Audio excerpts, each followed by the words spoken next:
Mara Ayo Ane Nararo Masambara Ayo Ane Nararo Uno Adisala Isa Uno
Hallelujah, hallelujah, hallelujah.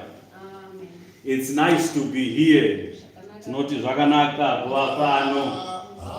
Tinokudza Mwari watisanganidza muzuva ranhasi. Nyama nemweya zviri pamwe chete. Ndichiparisa hama dzangu dziri kumativi mana enyika. Nyika dzekumusoro, nyika dzekuzasi, nyika dzekumabvazuva, nyika dzekumavirira. Ndichiti nyasha dzaMwari ngadzikuteverei ikoko. Mwari ngaakuropafadzei zvituwo zvemwoyo yenyu. Mwari ngaakusimbisei pakunyengetera napakunamata zvose. Ngaparegedze kuwanikwa pachiva nemunhu ungapatsanurwe rudo rwaMwari naye. Hapana chinhu pasi pezuva, ngave simba, ngave nyasha dzipi dzinokupatsanura iwe nerudo rwaMwari. Naizvozvo hama, rudo rwaMwari ngarikuwanei kuri kwamuri ikoko. Rudo rwaMwari ngarikutungamirirei kuri kwamuri ikoko. Kune hama dzose dziri kuona, dziri kuYouTube nekuFacebook mose, ndokwarisai mose nemufaro uri muna Ishe wedu Kristu Jesu. Titi amen. Chokutanga tinokudza iye wakwegura pamazuva ake, Jehovha Mwari waIsraeri, ngaakudzwe kubva zvino nokusingaperi. Titi amen. Tinokudzawo Ishe wamadzishe, Mambo wamadzimambo, Kristu Jesu Ishe wedu, ngaakudzwe kubva zvino nokusingaperi. Titi amen.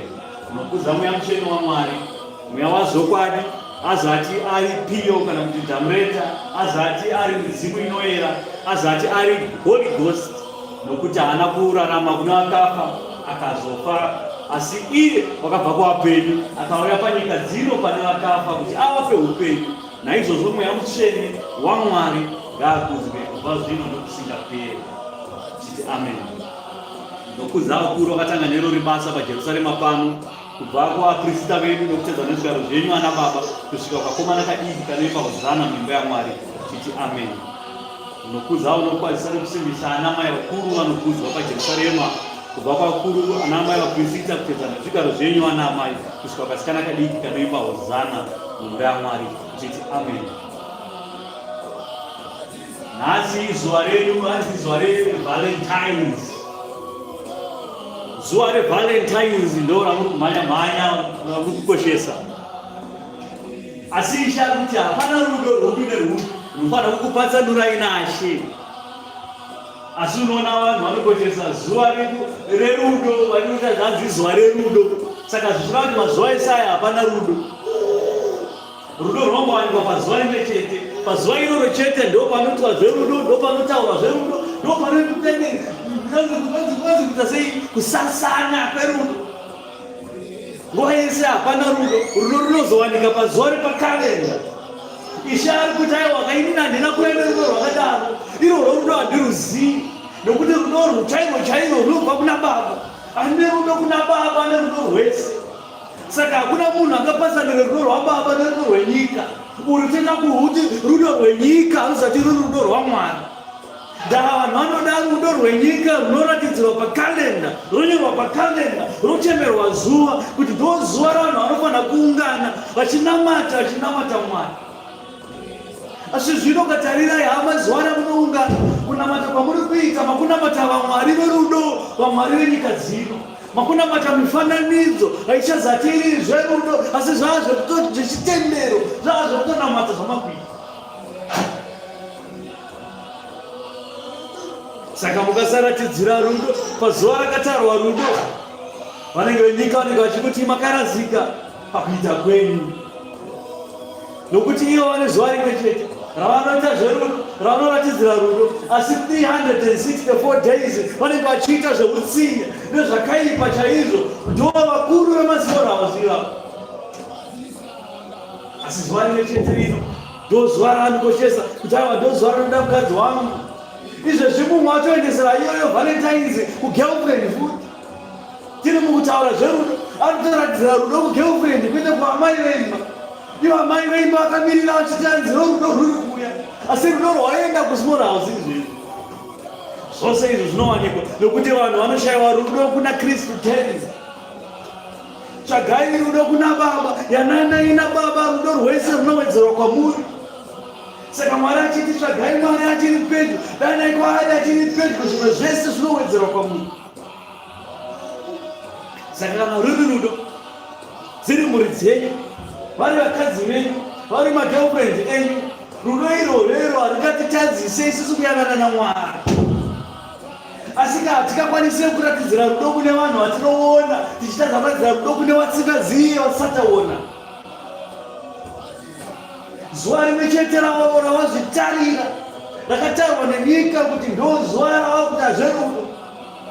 Asi Mwari akataura achiti, aiwa varume potai muchiungana muchinamata. Zuva rekunamata Mwari hauwanike kuchechi. Zuva rimwe chete rekunamata Mwari pasuo pa7 days wakapiwa zuva rimwe chete kuti uunganire vanonamate Mwari. Zuva iroro haumatiki. Asi wozviti une rudo kuna Mwari. Pese paunopinda nhamo nematambudziko unodana kuna Mwari. Baba vangu, mama vangu, Ishe wangu Kristu, kana wapa njodzi nepatsaona. Asi rudo chairwo hapana. Zvino kana usingaungane panoungana vanhu vachinamata Mwari, rudo rwako irworwo tinoti rudo rwakafa.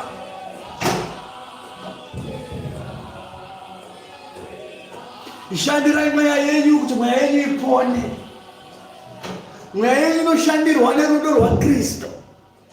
Tsvagai Kristu achiri pedyo, danai kwaari achawanika. Nyengeterai, namatai, tsanyai, mukudze iye. Kuratidzira mudzimai wangu kana kuratidzira girlfriend yangu rudo hazvina kuipa, asi ngazviregedze kuitwa nezuva rakatarwa nenyika kuti ndo zuva racho, nokuti chava chitendero makunamata zvenyika. Zvacho zvawaitira mudzimai wako nhasi wakari kuzviita nezuro kana mari kwezuro kana zvongo yakura wakari kuzviita.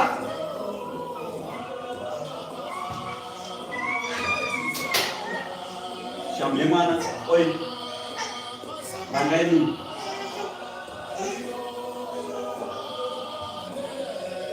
zvawakafika kuita nhasi izvezvo vanhu vabhadhara mari vabuda pfuma dzavo vachipa murume webhoso kuti aridze bhoso. Hanzi akaridza bhoso oridzira mukadzi bhoso, mukadzi obvanzwa kuti ava ndinodiwa nababa nokuti paridzwa bhoso. Baba ane zvimaruva obvanzi ndinodiwa nemurume wangu nokuti apiwa zvimaruva. Ndinodiwa neboyfriend yangu nokuti ndaridzirwa bhoso, ndikapiwa maruva, ndikapiwa mota, ndikapiwa imba. Vanoenzanisa rudo nezvinhu zvinobatika zvakaora zvenyika dziri. Murume akunyengeterera iwewe kuna Mwari. Chipo ichocho nemunyengeterero iwocho nesimba kudarika mota, nyangwe imba yavaridzirwa chibhoso. Zvodzi vakadzi nekuda zvinhu tazviite, totoda imba, totoda mota, totoda zvimabhoso nezvimaruva totozvida. Asi kana zvishandika kana tiri kure naMwari, kana tiri pedyo naMwari, aiwa takaitira nezvedu. Mwari kana tinopapadzaiwa tinokwanisa kuitirana zvedu. Asi pakutanga kwerudo ngapatange rudo rwaKristu. Pasina Kristu hapana rudo, hapana zverudo zvatiri kutaura.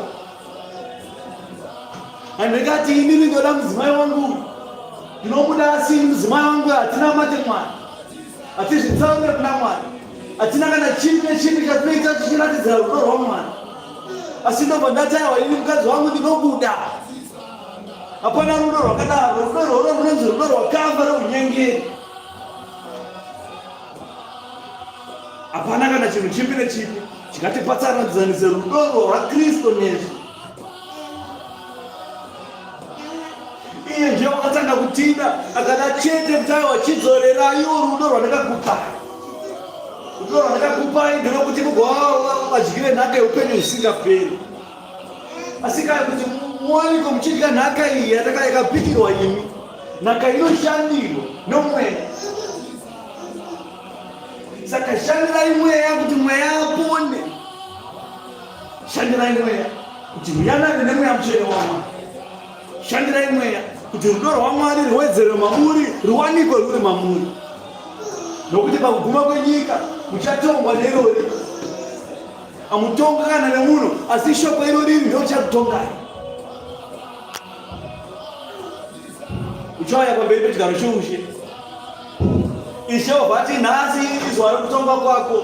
Unoti chii panhau dzako idzi? iwo vafunza vakangwara kuti andina nauza ndinoziya ndaiva munhu akanaka chaizvo panyika, ndakakanire rudo chairwo panyika.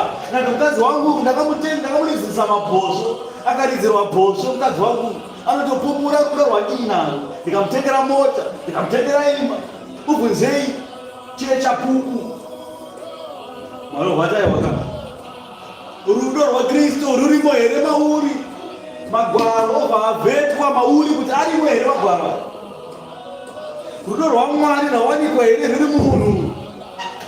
Ndakaiparidza zvondo rapfuura iro suyo. Pakutongwa kwevanhu mabasa emunhu achaiswa pamberi pake. Ishe akati handitonge munhu asi mabasa emunhu ndo achanditonga. Shoko evhangeriyo iyi ndo ichakutonga. Alipo mumwe uchakutonga. Chapupu chimwe chete. Hakuna munhu achapupurwa chapupu nemukadzi wake kana girlfriend yake. Hakuna munhu uchapupurwa chapupu nemurume wake kana kuti boyfriend yake. Chapupu chimwe chete chinogara nekusingaperi mweya mutsvene waMwari. Achapupura uchapupu pamusoro peupenyu hwako, pamusoro perudo rwako rwauinaro. Mweya anoziva rudo rwako. Wakasvika papi? Wakadzama kusvika papi? Ndaanoziva zviri pamwoyo pemunhu, pakadzikadzika pemunhu ndiye mweya. Hapana anokwanisa kuziva rudo rwemunhu, asi mweya ndiye anoziva kuti mweya uyu uri pamunhu une rudo uyu, rudo urwu runotangira pakati ruchiperera pakati. Mweya anokwanisa kugeja rudo urwu kuti rudo urwu ndinoriisa apa pamberi paMwari. Kuvanzi mweya waMwari upachapupu pamusoro pemurume uyu.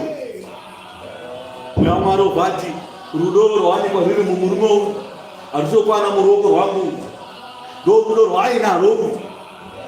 Watonzi naizvozvo saka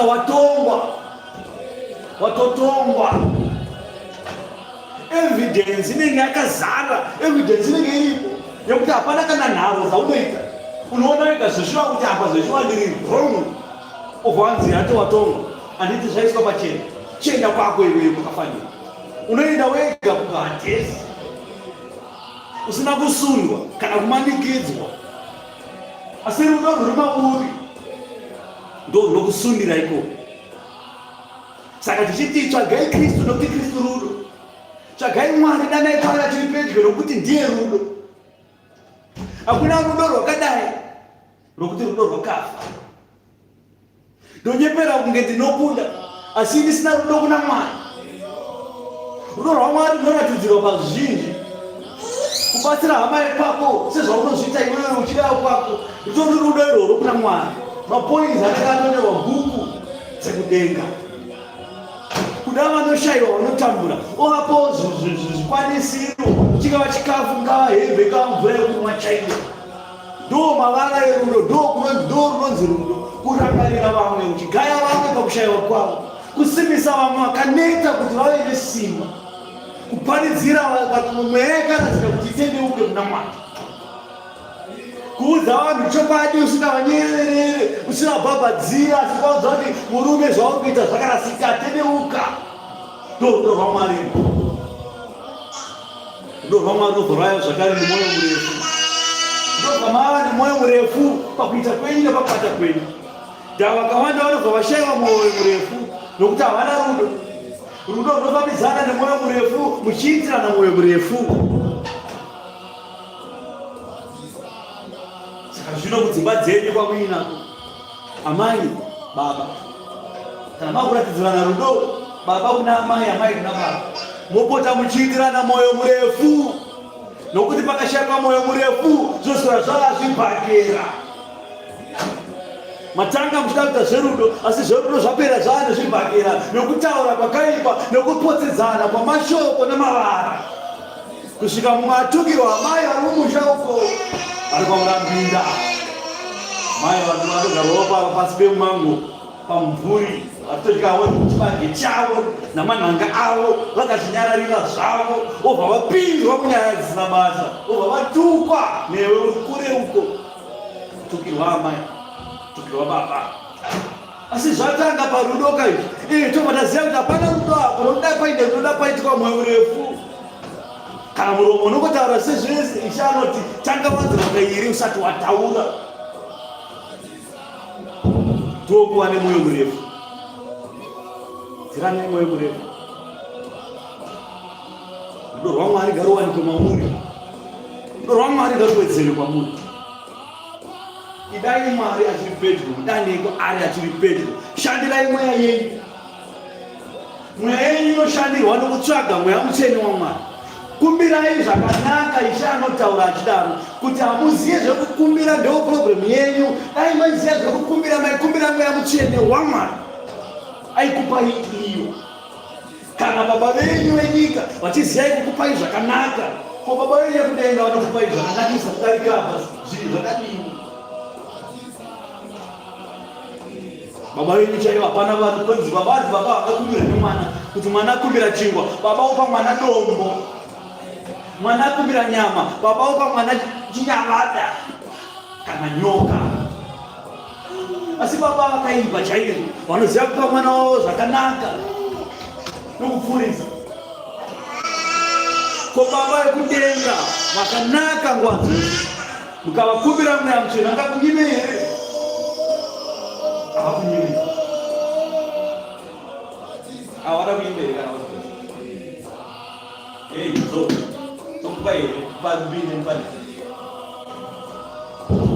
Ngatipinde mubuku. Profita Isaiah chapter 44. Ipapo hapana mavara makuru aripo. Asi zvinochinjwa. Iwe Jakobo muranda wangu naIsraeri wandakasanangura, zvanzi naJehovha wakakuita, wakakuumba kubvira pachizvaro, uchakubatsira. Usatya hako iwe Jakobo muranda wangu, newe Jerushini wandakasanangura. Zvino tinodzidza pashoko kudzidza kuti Israeri ndiwe chechi. Iwe chechi, anzi usatya. Newe musanangurwa, ndiwe wakasanangurwa kubva kunyika. Ukanzwa shoko wafundisi vachikuparidzira shoko, ukatenda kushoko irori, ukati aiwa ndanzwa shoko ndakutendeuka, chinyorewo zita rangu mubhuku dzekudenga.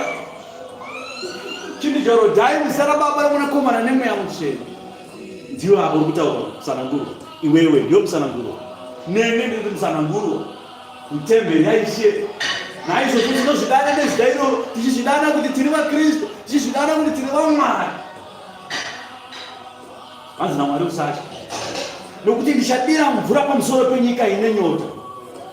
Ndiwo evhangeri yandiri kukuparidzirai pano. Mvura ichadirwa panyika, nyika yakaoma chaizvo. Iwewe une mwoyo wakaoma, shoko evhangeri ichanaya pamwoyo wako. Nenzizi pamusoro pevhu rakaoma. Kune vakaoma musoro, vakaoma mwoyo, vanongachitaiwa hapana zvaanotaura, kupostora anotauriko. Evhangeri iyoyo iri kutosvika kwauri, izvezvi uri kutonzwa nenzeve dzako, zvako uri kugamuchira kana kuramba tozvitaura shoko. Asi hapana chamira pamberi paMwari achiramba achiti hapana evhangeri yandakanzwa, hapana zvemushe zvanakanzwa, hapana zverudo zvanakanzwa.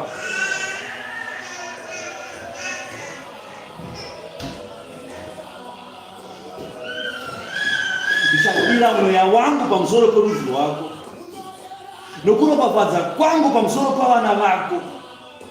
Vachamera pakati pouswa semikona chando pamvura inoyerera. Mumwe uchati inini ndiri waJehovha, mumwezve uchazvitumidza nezita raJakobo, iye Israeri. Mumwezve uchanyora noruoko rwake achiti ndiri waJehovha, nokunotora zita iroro raIsraeri. Tomachechi kana muchinge manzwa shoko, vamwe vanonzwa shoko, vamwe vati tinoda kuti atedu pedu tega, obva vaenda pavo vega, vononyora kuti pano nepaJehovha, vononyora kuti tiri vaIsraeri, vonochinja. Ipapo mumwe obuda oti aiwa inda kuenda kwangu, mumwe obva aenda kwake ikoko obva ati ndiri vaIsraeri, obva azvitumidza zita raIsraeri. Ari kwaari ikoko. Ishoko raMwari, isimba raMwari. Ndiwo simba ratiri kutaura tichiti Mwari kana adurura mweya wake panyika, panzizi, panzira dzakaoma, pamikova nenzizi dzisina mvura, kana dzazara nemvura, dzazara neshoko raMwari iri, mweya waMwari obva atungamira, obva abata basa, obva adururwa panyika pamusoro pavanhu vake, vanhu vachazvidana vachiti tiri vaIsraeri, zvirava kuti tiri vana vaMwari. Saka kana uri kwauri ikoko, kereke kwauri ikoko, nekuwanda kwazvo zvitendero, Mwari ndozvataura kuti kuwanda kwazvo zvitendero ndezvokuti vachanyora zita ravo, muonyora zita rachiti tiri vaJehovha, muontaura chiti tiri vaIsraeri, vachinyora mazita ematemberi avo, vachitaura asi chinhu chimwe chete, kuti tiri vana vaMwari. Zvino zvamuri vana vaMwari, chikuru chatipatsanura tose inhau yekuti rudo rwaMwari rurimo here. Tingaende tose kumativi mana, toenda kumativi mana ikoko tichidana munhu mumwe chete, tichidana zita raJehovha, tichitumidza kuti tiri vaIsraeri, toenda kwese, asi tichatipatsanura inhau dzerudo.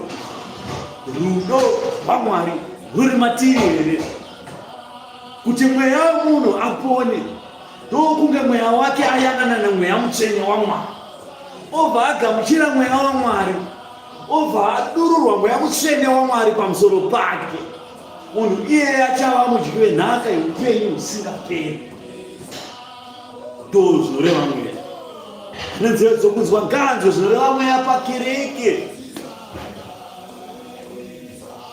Saka makereke mazhinji, zvitendero chaizvo zvizhinji, pese paunoenda vese vanhu vachidana Mwari, Mwari, Mwari, Mwari, Mwari. Vese pavanenge vari vachidana kuti Israeri, Israeri, Israeri. Asi vaIsraeri chaivo ndakamboiparidzai ndikati vanhu vaMwari vakawanda, asi vanhu vaMwari chaivo vashoma. Munhu wese anozviti munhu waMwari, asi Mwari vanoti vakyava chaivo vashoma. Vanozvitutumadza, vozvirova medunduzo vachiti tiri vanhu vaMwari. Saka uchiona muzuva nhasi tina muprofita wenhema anenge achizvita munhu waMwari, asi tichiziva hedu kuti hapana zvoumwari zviripo nokuti rudo rwaMwari harupo. Saka vari maprofita ekumapentekosti vanotooneka pachena kuti hapana rudo rwaMwari, nokuti dai paine rudo rwaMwari simba ravanoti vainaro vaiporesa vanhu mahara, asi nokuti hapana simba vari venhema. Rudo rwaMwari harimo mavari, vanobva vaita minana yekunyepedzera, vobva vanoromba kuita mishonga kuti vaite kunge vane simba, asi simba chairova simba. Nyika dzino pane simba rizhinji, kubva kuing'anga mukuromba kune zvakaipa. Satani anouya pamuri sengirozi yechiedza, obva ati ndiri Mwari, obva ati ndiri mweya, opinda muvanhu achiti ndiri mweya, kusvika vanhu vatenda kuti ava munhu waMwari uyu achitoita mabasa makuru anotoedzwa nemweya wachaiwo wazopana. Asi panozowanikwa kuti rudo rwaMwari ruripo here runoshayikwa, oshaya kuti saka mweya uyu ndeupi. Saka Mwari akatinyengeterai kuti munatsokunzvera mweya, kuti muone kuti mweya yamunofamba nayo ndeyaMwari here. Edzai mweya yamunofamba nayo kuti muone kuti ndeyaMwari here. Mukasaedza mweya munongopera mese kungoteerera bofu. Hanzi mapofu mairi akatungamidzana wose anowira mugomba vachisimbisana kuti handizvo tiri kuti handiko ndiyo rodhi ndakamboifamba, ipi yacho wakambofamba, hapana chaunoona, uri kupinda mugomba unofambisa. Saka mufundisi uri kutiko wakutitukira vedu vafundisi, wakutitukira vedu vana papa. Aiwa, pane uri kutaura chete kuti chibveta wega uri kwauri ikoko, uchava neanza yako wega ikoko.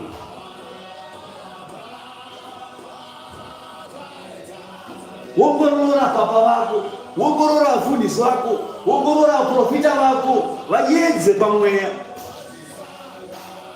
vaedze pamweya, uone kuti mweya unoshanda ndewaMwari here. Kana uri mweya waMwari unobva watoona kuti murume unoda kuedza mweya. Kuedza mweya hakurambidzwi varume, kuedza mweya hakurambidzwi, kunobvumirwa naMwari. Asi kana uchiedza mweya uchida kufarisa, ipapo ndopaunosangana neshambo. Asi kuedza mweya, uchiedza mweya uchakuona kuti mweya uyu ndewaMwari here, izvozvo zvinobvumidzwa nedenga. Svika kune munhu ane mweya woti ndakarota hope dzandakarota dzaityisa, ndidudzire hope dzangu. Handisi kukuudzai izvi, handiti mune mweya, handiti muri mweya. Mwari hapana zvaasingazivi nezvapana zvaasingaoni. Zvawarota nhasi nezvawakarota gore rapfuura, Mwari anozvikurisa pachena. ndozvinotiratidza kuti mweya uyu ndewamwari. Tichaona kuti hapana mweya. Enda nemukadzi wako izvezvi pakereke oti mukadzi ari kurwara zvisingaiti nezuro akaposa afa amheno mudumbu make pamwe akadyiswa. Maprofita itai basa iro, vafundisi basa iro. Ipapo uchaona nhema dzichibuda. Chinzi amai avo akadyiswa gore rakati, amai avo zvakazodai zvakadai. Ipapo uchava nemhinduro yako kuti hapana mweya hapana. Ishe ndozvaitaura potengedza mweya. Unonzwa mumwe achidhipendanta vaprofita havaone zvese. Vanotadza neiko kuona zvese iwo mweya uri mweya waMwari. Havaziviwo vari kuona asi mweya waMwari ndiwo kuona. Saka hapana profita anonzi profita hapana aone zvese. Akana sikaone zvese in'anga iyo ndokuromba kwacho. Ndokuromba kwacho. Munoda kudukupisa Mwari sei? Munoda kudzikisira Mwari kusvika palevho yevanhu sei? Mweya muchena watinotaura nezvavo ndiye akamutsa Kristu kubva kwakafa akaenda naye kudenga.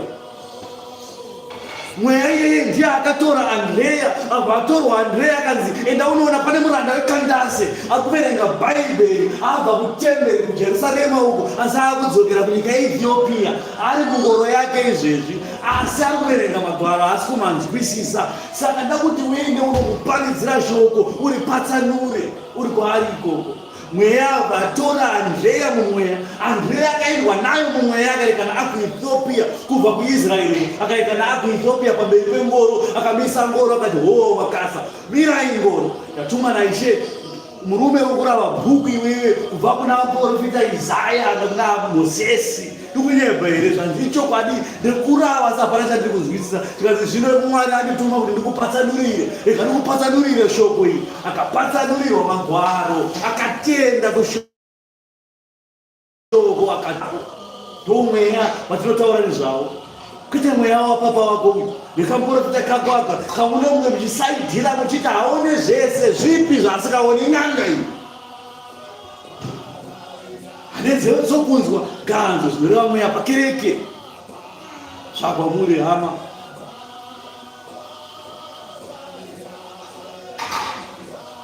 Tinovhara navaroma Roma 8 ndichakuita ndichimhanya pamwe pacho asi pamwe pacho ndichapatsanura kuti vanhu vapone. Nhau ndeyekuti mweya yavanhu ipone, mweya yavanhu isangane naMwari.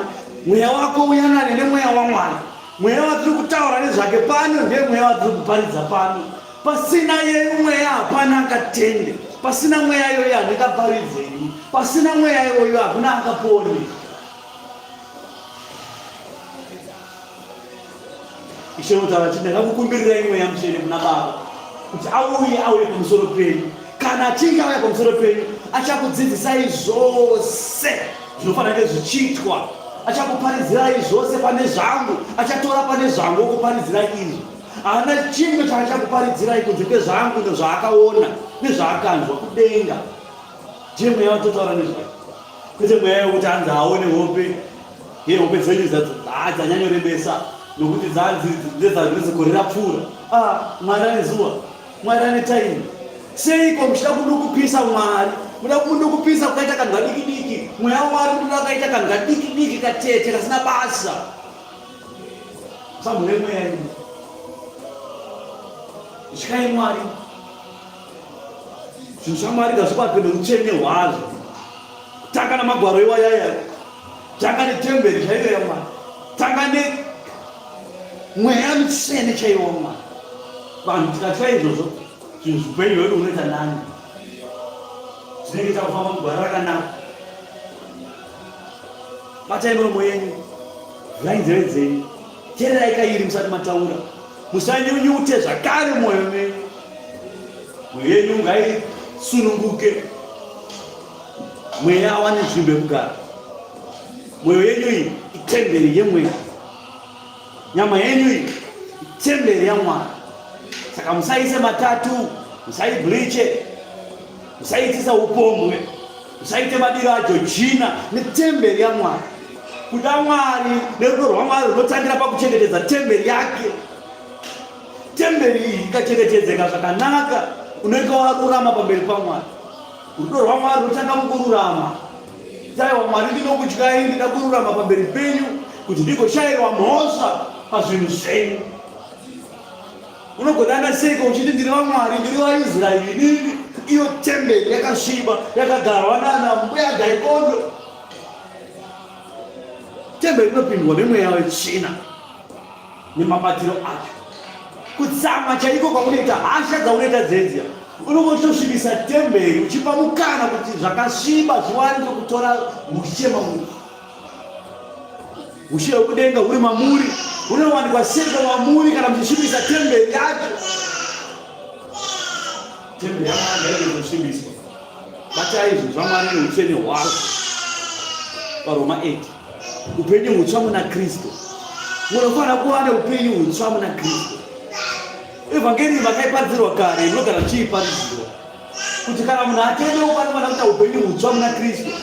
Zvakare zvapfuura. Pabarwa munhu mutsva uyo abarwa akufanira kuchikura. Ndaabarwa kachiri kacheche kari kuyamwa mukaka asi kanofanira kubuda mazino kwadya nyama. Ndozvinotaura evhangeri. Ngatiregeze kuramba tiri vadiki, nokuti Mwari haana kuzvara vadiki asi akazvara vanhu vanokura. Vanokura pamweya vachikudzwa chikero vachiiswa pakubwinya nepamwe pakubwinya nepamwe pakubwinya nepamwe pakubwinya. Ndo zvinonzi kunamata Mwari. Kwete kuti munhu watanga kunamata Mwari otanga kudzikira chikero chako uchidzikira kusvikira wava 6 feet under, unofa uri pasi. Hapana kunamata kwaMwari kodaro. Munhu akatenda shoko anosvika Mwari chaiko. Ndiye watakaparidzira tikati anamai musarupe musoro, haarupe musoro. Anamai musaminure, haaminure. Akatenda, akatya Mwari, akati rudo rwaMwari, akati Mwari kana asikade kuti ndiite zvinhu izvi, handinoda kutadzira Mwari, saka rega nditeedzere murayiro waMwari. Ana baba musaite upombi, musaite magirlfriends, musaite mabarika. Asi unoona murume anoita girlfriend kunze ibarika iroro. Zvinobva tatokuratidza kuti rudo rwaMwari harumo munyengeri mureve nhema uyu. Nokuti daaida Mwari chaiko aitoona kuti taakusvibisa temberi yaMwari neupombe hwake. Makuhwa unoita, kunyunyuta, kushora chaiko, kushoropodza. Zvose izvozvo mavara enyika, haasati ari mavara aMwari. Mavara aMwari rudo chekutanga, mwoyo murefu nokuitira vamwe mwoyo murefu.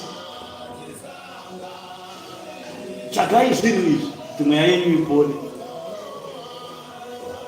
Naizvozvo hakuchina kupiwa mhosva kuna vari muna Kristu Jesu. Nokuti murayiro womweya ndoupenyu huri muna Kristu Jesu. Wakandisanangura pamurayiro wezvivi norufu. Murayiro wezvivi norufu ndo murayiro wokutanga uyo unonzi murayiro wakanyorwa Mozisi. Murayiro wezvivi, murayiro werufu iwo uyo. Saka unokaona vanhu vachibatira pamurayiro iwoyo, unoziva kuti vanhu ava vana kutenda kuna Kristu. Vachida vakabatira kuzvivi, vachida vakabatira kurufu, asi hapana akabatira kuupenyu husingaperi. Upenyu husingaperi ndo huri muna Kristu.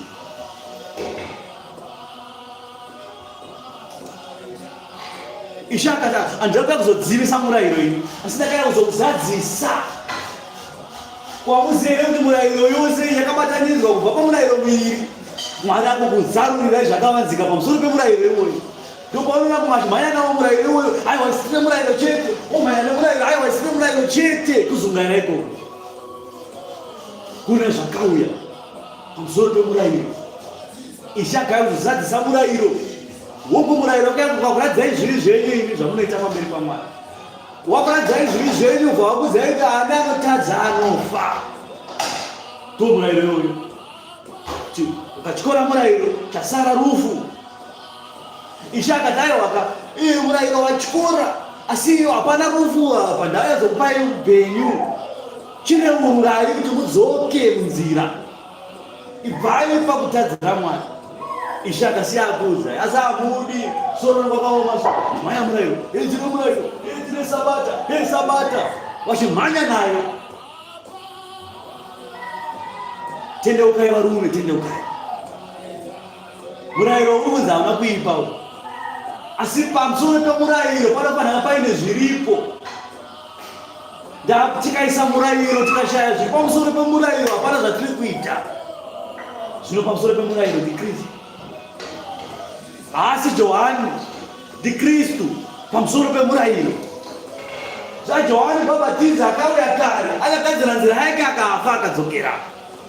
Johani Kandadzara akauya akakuparidzirai shoko akabisingidza masangano akaita kuti vanhu vanamate zvakanaka zvakadaro, asi haazati ari Kristu. Kristu mumwe chete ndiye ari pamusoro pemurayiro wese, pamusoro pavanhu vose, pamusoro pevakafamba kare vose.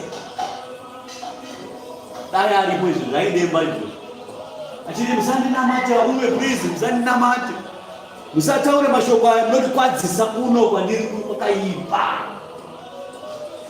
Muridzi wezvinhu aripo. Saka varume vanoti Johani, varume musamhure basa rakaitwa nemweya. Mumwe chete akazvarwa nemhandara asina kusangana nemurume, asi mhandara yakazvara mwana, chikava chiratidzo. Hapana chiratidzo chinopfuura ichocho.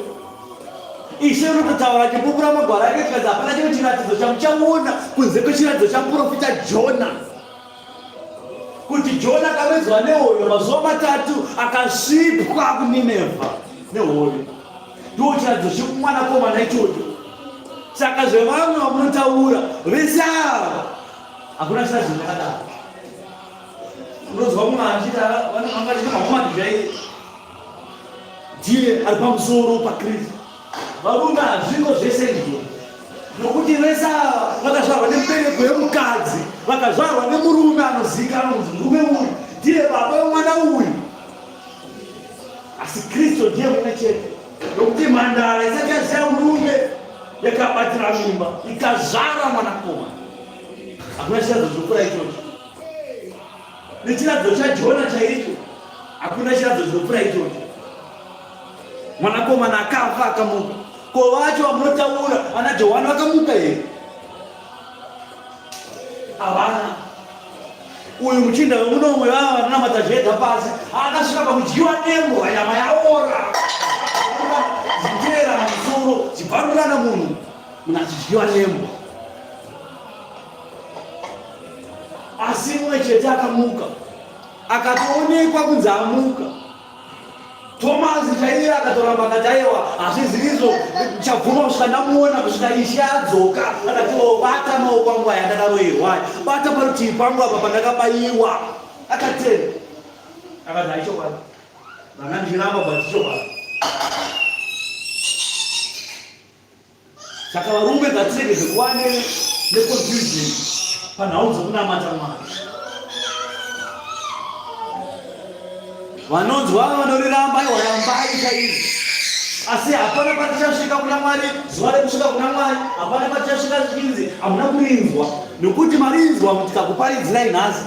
Saka hapana pamuchamira muchiti aiwa kana hatina kuzvinzwa izvozvo kuti Jesu ndiye akamuka kubva kwakafa, akaenda kudenga, zvose zvikaiswa pasi perutsoka rwake.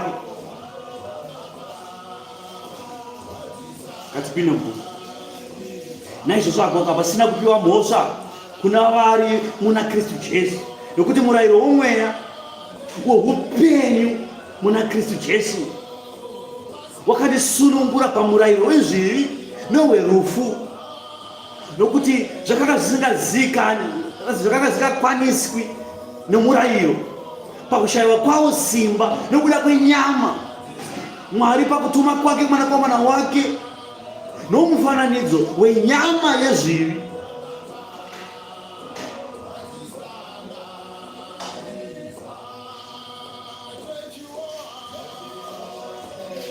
Mwari pakutuma mwanakomana wake nemufananidzo wenyama nezvivi, nokuda kwezvivi wakapa mhosva zvivi zviri munyama, kuti zvakarehwa nomurayiro zviitike matiri, isu tisingafambe nenyama asi tinofamba nomweya. Nokuti vari venyama vanofunga zvenyama, asi vari mumweya vanofunga zvomweya. Saka evhangeri ukaigamuchira panyama unotoona ngepatuka vanhu, asi ukaigamuchira pamweya unotoona kuti zviro kwazvo shoko iri nderazvokwadi. Nokuti kufunga kwenyama ndiro rufu, asi kufunga kwomweya ndiro upenyu norugare. nokuti kufunga kwenyama kunovengana naMwari, nokuti hakuzviisi pasi pemurayiro waMwari, hakugoniwo kutombozviita izvozvo. Zviri vari munyama havangagoni kufamba naMwari. Asi imi hamuzati muri venyama, asi muri vemweya mumweya. Kana mweya waMwari achigara zviro kwazvo mukati menyu. Asi kana munhu asina mweya waKristu maari, haazati ari waKristu. Kana Kristu ari mukati menyu imimi, muviri wakafa nokuda kwezvivi, asi mweya mupenyu nokuda kwokururama. Saka munhu wenyama kana achiita mabasa enyama haakwanisi kunamata Mwari, nokuti nyama iyi yakagadzirwa zvivi nezvivi, inototadza chete. Hapana painotadza itadza, inotosvika pakutadza chete, yotadzira Mwari. Saka Mwari akataiwa purobhuremu tikuiona kuti purobhuremu nyama ndiyo kutadzisa vanhu kuti vapone. Saka takuchitumirai chifananidzo chenyama. Nyama iyoyo inofanira kutukwa, zvose zviri panyama yose zvoiswa ipapo, zvororerwa pamuchinjikwa. Kana zvarorerwa pamuchinjikwa, zvivi zororerwa pamuchinjikwa, zvofa. Kana zvafa, munhu wese achatenda kuna izvozvo achava noupenyu husingaperi.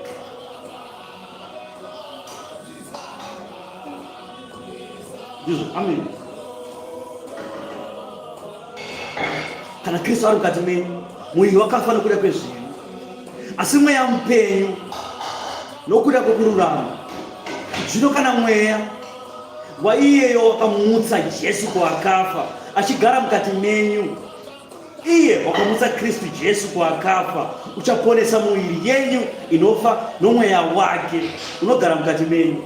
Saka mweya uyu ndowakamutsa Ishe kubva kuakafa. Zvino kana mweya akamutsa Ishe kubva kuakafa ari iye ari matiri, nyama yedu iyi ichapona. Saka uchiona Mwari anochengetedza vanhu vake, hauite accident, haurware, hakuna nhamo dzinokuswira. Mwari anochengetedza nyama yako iyoyo, nokuti mweya uri mauri ndiye ane simba rokuzviita izvozvo. Saka paguma kwenyika panonzi Ishe achaonekwa achiuya kubva kumabvazuva achibva kumavirira achienda kumabvazuva, acharova semheni. Ipapo hanzi marudzi ose achamuona, asi achatora vatsvene vake vamwe vese vachasara.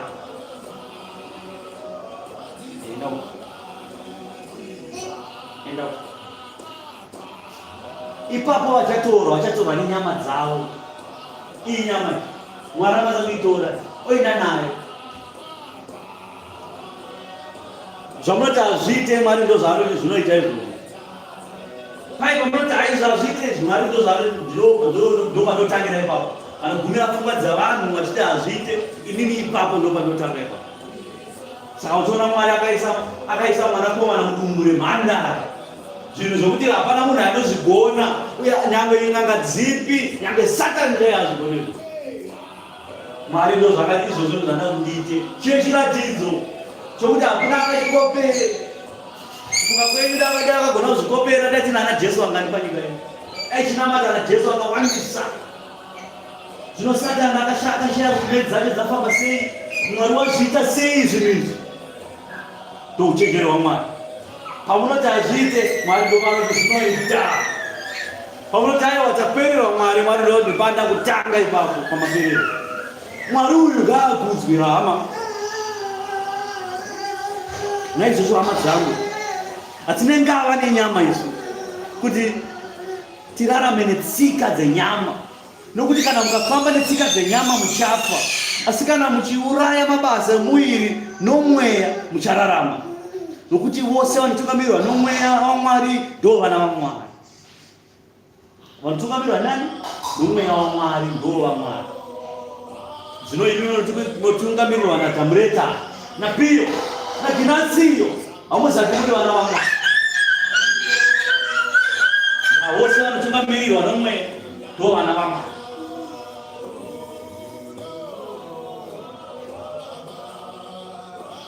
Nokuti hamuna kupiwa mweya wouranda kuti mutyezve, asi makapiwa mweya wokuitwa vana watinodana nawo kuti baba. Zvino ukaenda mumasowe kuprofita kana chichikidzira vanhu chitya, kungota zvongodaiso kungotanza kuti kuimba ukazangodaiso nzera iwe kapasi nazo vanhu vakutotya. Mweya uyo hauzatiri waMwari. Mweya waMwari unofanira kutyiwa nekuti mutsvene, kwete kutya nekuti vanhu ngoroti ari panyama ari kuzvikudza. Vanongaine machira matuku, vanongaine tsono. Izvo zvimwe mborota ine makabuda apa ndisunga huku, kana kusunga munhu anotuka ma-comment section Facebook, akusunga upenyu hwake akatoda chinamato chake chekumadokero. Ivavo zvotadza kuti hakuna havazvamwari, hakuna vaMwari vakadaro. Mwari hasunge munhu, anokusungirei. Satani chaiye ari ngombeya vanhu panyika, Mwari haana kusunga. Ari kumbeya zvai Satani haana kusunga. Asi iwewe uda kusunga kuna munhu upenyu hwake kuti atambure. Mweya uyo hauzatori mweya waMwari. Hamuna kupiwa mweya weuranda imi, asi makapiwa mweya wekuti vana. Kana mune mweya waMwari chaiwo mamuri, muri vana vaMwari, mhiko idzodzo dzose hadzishande kwamuri. Mufanira kuva nekutenda, motsanya munyengetera muchizvitsaurira kuna Mwari. Mweya waMwari anokurwirai pazvinhu zvose izvozvo. Vese havana simba, vese kutatumiko kumakuva vachita sei havana simba, sababa vavo Satani haana simba. Saka musatyikidzirwe. Anzi neshoko musatya, munapiwa mweya wekutya imi. Musatye. Mweya amene unopupurirana nemweya wedu. Paye panenge ndichiti mweya wako uyu anofanira kupupurirana nemweya mutsvene waMwari. Ndizvo zvanendireva izvi. Mweya ari mauri iwewe anofanira kupupurirana nemweya mutsvene ari mauri. Zvopupurirana. Zvakaparidza.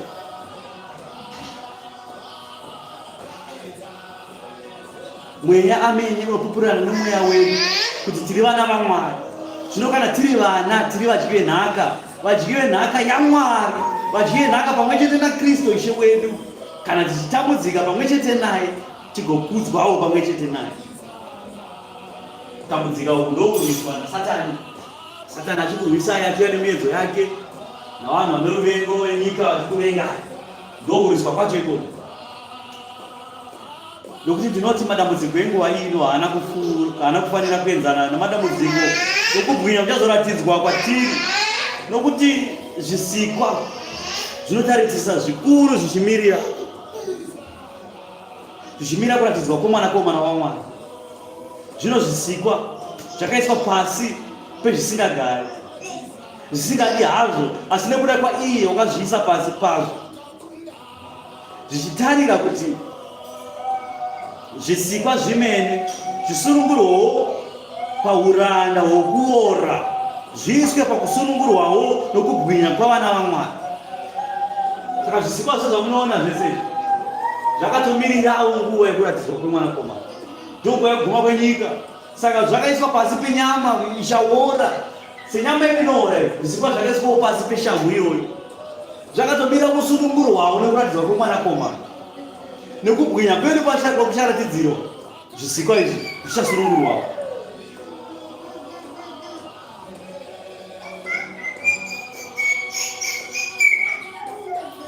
Anzi zvisati zviri izvo bedzi, asi nesuwo kunyange tine zvibereko zvokutanga zvomweya, nesuwo timene tinogomera mukati medu, tichimirirawo kuitwawo kwedu vana, ndiko kudzikinurwa kwomuviri yedu. Nokuti takaponeswa netariro, asi tariro inoonekwa haizi tariro nokuti ndianiko unotarira chaanoona. Asi kana tichitarira chatisikaoni, tinochimirira nekushingirira. Saizvozvo mweya unobatiranawo nokusava nesimba kwedu, nokuti hatizivi kunyengetera zvakafanira. Asi mweya amene unotinyengeterera nokugomera kusingatombotaurwi, uyo unonzvera mwoyo, ndiye unoziva kufunga kwemweya, nokuti uchinyengeterera vatsvene sezvinoda Mwari. Saka patinonamata paipo hatizivi sei chinamata. Isu tiri kunamata kuti mweya wedu isusu ayanane nemweya waMwari, kuti mweya waMwari agotinyengeterera isusu kuna Mwari, nokuti ndiye anozivikanwa, ndiye anonzwikwa, ndiye anoziva zvinodiwa naMwari pakunyengetera, ndiye anoziva kugomera kunodiwa naMwari pakunyengetera.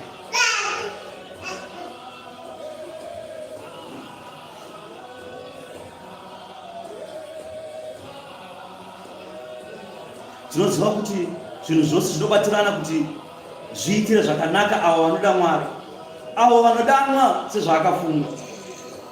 Nokuti vakaziva kare ndo vakateverawo kare kuti vamene, kuti vafanane nemufananidzo womwanakomana wake, kuti ave dangwe pakati pehama zhinji. Iwo ndo paunenge uchifamba uchiti ndiri munhu wenyama kai ndaigodii. Iwo uri kuzi unofanana kufanana nemwanakomana waMwari. Oti aiwa Jesu anga ari Mwari saka ina andikwanise zvo ndiri munhu wenyama. Iwe uri kuzi unofanira kufanana naye. Iwewe unofanira kufanana naIshe. Ukatotadza kufanana naIshe hapana zvokudenga zvauri kutaura. Saka uire mchechi wanogara kuita zvenyika wanasopata pressure chaizvo nokuti kutenda kwako kwakafa kare. Wade kutenda kuti tinofanira kufanana naMwari, tinofanira kufanana nemwanakomana wake pakuita kwake, kufunga nendangariro nezvose nekubwinya kwose tofanira kufanana naIshe wedu. Ukatadza ipapapa uchida ndiri munhu wenyama saka chaunamatira chii enda hako kunyika wakafa kare. Nokuti vakaziva kare ndo vakateverawo kare kuti vafanane nomufananidzo womwanakomana wake, kuti ave dangwe pakati pehama zhinji. Avo vakatevera kare ndo vakadanawo kare, vakadanawo kare ndo vakararamisawo kare, vakaruramisa ndo vakakudzawo zvakare.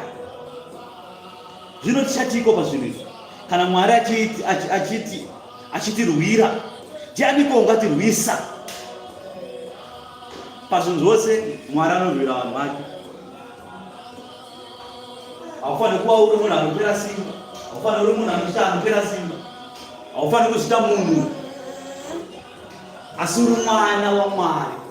Mweya waMwari uri mauri, mweya ari mauri anofanira kukurwira. Mwari anorwira vake. Zvino chachiko pazvinhu izvi? Kana Mwari achitirwira, ndianiko uchatirwisa? Iye usina kuramba kunyange nomwanakomana wake, asi wakamupa chose nekuda kwedu tose. Ungarega seiko kutipawo zvose pamwe chete naye? Ndianiko uchakwirira vasanangurwa vaMwari? Mwari ndiye unoruramisa. Ndianiko uchavapa mhosva? Kristu Jesu ndiye wakafa, zvikuru ndiye wakamutswa kubva kwakafa.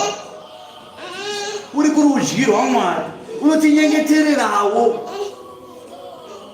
Kristu Jesu ari kurudyi rwaMwari, anototinyengeterera nesiwo tikutonyengetererwa izvezvi. Saka munozovaseiko vanhu vasina simba, muzovaseiko vanhu vakadaro, muzovaseiko vanhu vasina kutenda kwakadaro, muzovaseiko vanhu vanotara ganzi hatizi Mwari, hatizi Kristu. Muchizi munofanira kufanana naye. Iye wacho munofanira kufanana naye. Ndiye akabva kwakafa akaenda kudenga, ari kugere kurudyi rwaMwari. Anenge achitotinyengeterera. Mweya waMwari ari kutinyengeterera kuna Mwari. Kristu amene ari kutinyengeterera kuna Mwari. Iwe waregedza zvako kunyengetera. Iwewe you are the problem. Iwewe you are the problem. Pazvose izvi iwewe ndiwe problem. Mwari chaiye ari kunyengetera. Mwanakomana waMwari chaiye ari kunyengetera. Mweya uri kunyengetera uchinyengeterera iwewe watobva tandidi. Kana tobva wadana kuna Piyo naDhamureta zvako.